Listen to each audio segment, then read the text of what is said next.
I want to emphasize this. Employers must allow your employees to work from home as far as reasonably practicable.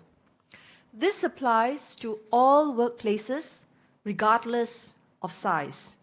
And it should be for all times, all days, and not sometimes, some days.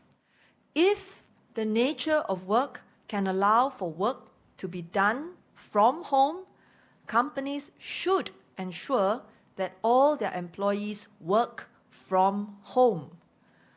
For companies that cannot do so, for example, we understand in the manufacturing sector where you're talking about production lines, it may not be practicable to have the workers stay home.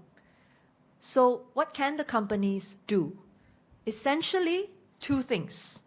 Implement safe distancing measures for their workers and when the staff interact with customers. So safe distancing, if it cannot be avoided, that the workers must come to the workplace. Safe distancing where the workstations are concerned, safe distancing in terms of interacting with external parties, be they customers or suppliers. So that's the first thing, if you cannot go all the way to implement telecommuting. Second thing that is also very important for such companies, stagger the arrivals and the departures hours for their employees, meaning spread them out.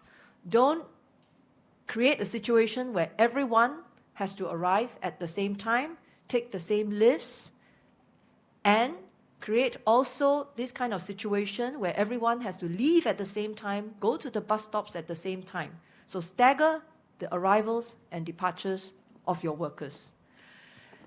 How are we going to take the next step in making sure these safe distancing measures are observed? The government will amend our regulations to sharpen the enforcement. The amended regulations will require employers to implement telecommuting where it is practicable to do so.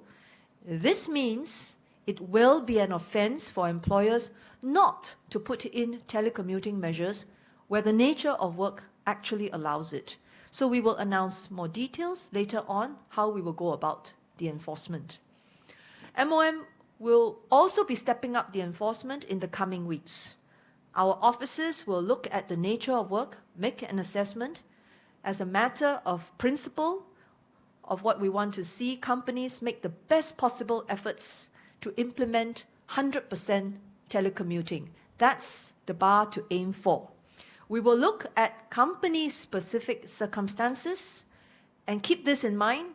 100% is better than 80%, 80% is better than 60%. That's something we want companies to keep in mind. If we assess that a company has not made a serious enough effort to implement telecommuting, then we may have to issue a stop work order. Now, at the same time, to help companies implement telecommuting, we will enhance the work-life grant. Companies that need help implementing telecommuting can approach the Singapore Manufacturing Federation, the Employment and Employability Institute, or the Singapore National Employers Federation for assistance on how to do so. That's all I have for now.